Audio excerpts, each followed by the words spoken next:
Every personality type comes with preferences that make or break their relationships with certain people. And while most types prefer well-rounded and honest behaviors from their peers, the INFJ personality type can sometimes rub people the wrong way, despite being one of the more empathetic ones of the bunch. Welcome, or welcome back, psychos! Today, we're going to be talking about the 8 types of people that don't particularly jive with the INFJ personality type.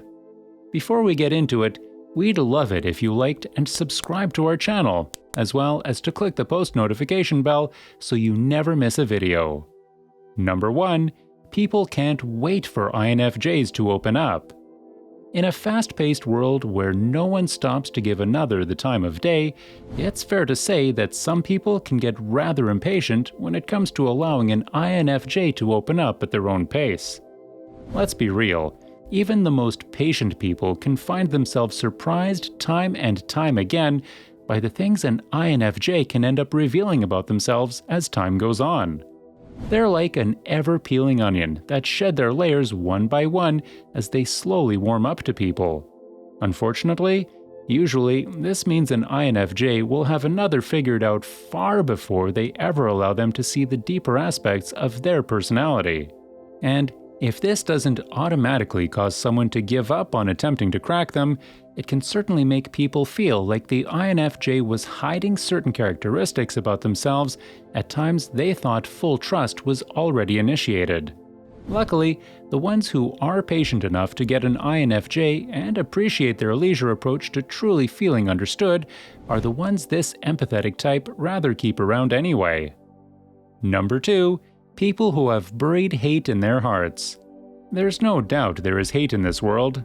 And with humanity's egoistic tendencies, some may say there are more haters than lovers walking the planet. However, some people don't even know they're particularly hateful until it's pointed out to them, and this is where INFJs come into play. Sometimes without even realizing it, this emotional mirroring type can certainly put the old saying, "treat others like you want to be treated," to use, most times completely unintentionally. People who carry bad intentions and feed on negative energy are shaken by the presence of the INFJ, who, instead of just agreeing with people's negative outlooks, end up turning it around back on the individual.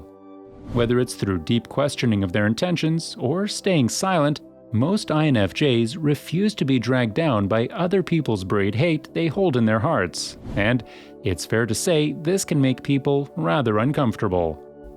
Number 3. The questionable ones. Sometimes when an INFJ first gets to know someone, they automatically get a sense that they're disliked or triggering someone to some degree.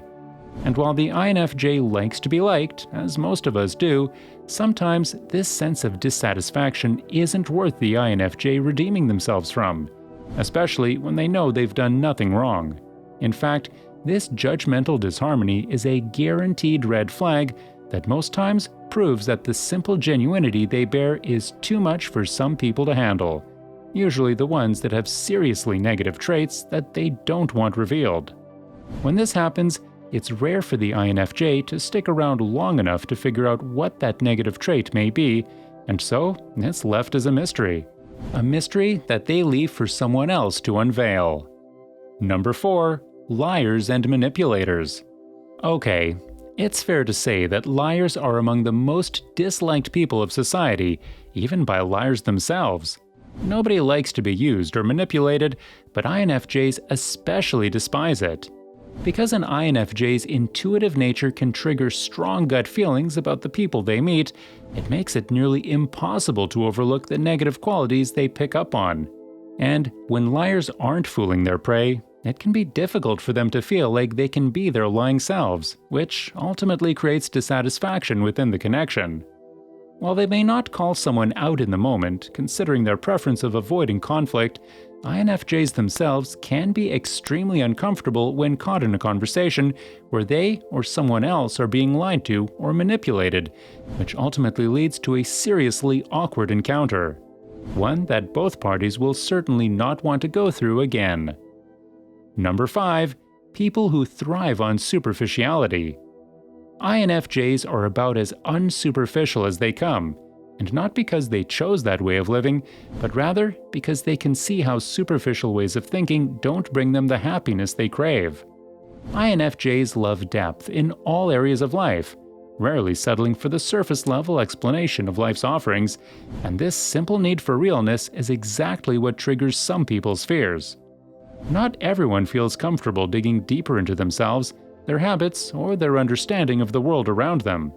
In fact, some people aren't even willing to shake up their views and beliefs for the sake of knowing the truth. Unfortunately, INFJs almost don't even know how to think or talk without adding sprinklings of philosophical questioning and analytical viewpoints to their way of thinking. And so, people who feel stable and safe in their superficial worlds can become seriously uncomfortable in the presence of an INFJ. Even if they're interested in what the INFJ has to say, they may not be willing to connect with them again in fear of what beliefs may be compromised. Number 6. Egotistic authority figures. Speaking of superficiality, INFJs see right through the idea of artificial hierarchy and the egoistic tendencies that come with it. Sure, this perfectionistic type can respect the hard work and determination that goes into achieving certain positions in society, but when pride gets the best of someone, it ruins all the respect they deserve. Arrogance and power go hand in hand for some people, and those people usually expect others to see their accomplishments as the forefront of who they are as a person. Yet, in the eyes of an INFJ, the unsympathetic CEO will never impress them as much as the humbled and hard-working middle-class worker who would take the shirt off their back for another. In other words, when people who put themselves on a pedestal because of their achievements meet an INFJ, they'll be met with an unfazed empath who can see right through their facade. And when people of power and status see that they don't woo an INFJ like they do other people, they most likely will avoid them at all costs. Number 7. People who are just as private as the INFJ. INFJs are both particularly observant and guarded, meaning they love to figure people out, but aren't so keen on being figured out by other people. And while some people enjoy the fact that INFJs can read them like a book, as it makes them feel safe and understood, some people just aren't as willing to be observed so deeply. In fact, it's not always the people that have something to hide, but, like the INFJ's private nature, some people don't want the focus to be on them. This is where they can sometimes bump heads with the INFJ. When people have a private inner world that they don't want to open up for others to see, an INFJ's X-ray vision into their character can feel rather intrusive and even overbearing at times.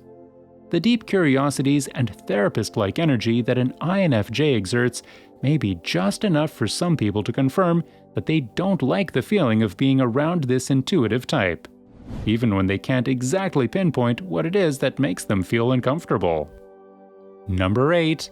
People wear a mask. No, we're not talking about questionably protective masks that we've all become oh so familiar with in these past years. Although, we're sure some INFJs have something to say about that. We're talking about the people that go through life hiding their real selves behind a mask built on the hopes of positive impressions. While it may not be a particularly negative quality, as it is rooted in insecurities, some people bury themselves behind a character that they think will come off as the most desirable to others. Yet, when an INFJ comes along and sees right past this illusionary facet, it can leave people pondering on who they really are beneath trying to impress others. Now, this mask isn't always formed in an egotistical manner or in hopes of manipulation. It may have been created through years of being told who they should be and how certain behaviors affect other people's views upon them. Regardless of how this phony and flimsy sense of self is formed, INFJs can tear it down within one interaction, sometimes by just being in their presence. Needless to say, this trait isn't something most mask-wearing people are particularly fond of. Well, psychos, that's it for today. So, have you ever met any of these 8 types of people as an INFJ personality type? Let us know in the comments below. Also, make sure to leave us a like, share with your friends, and also subscribe to our channel so that you never miss a video.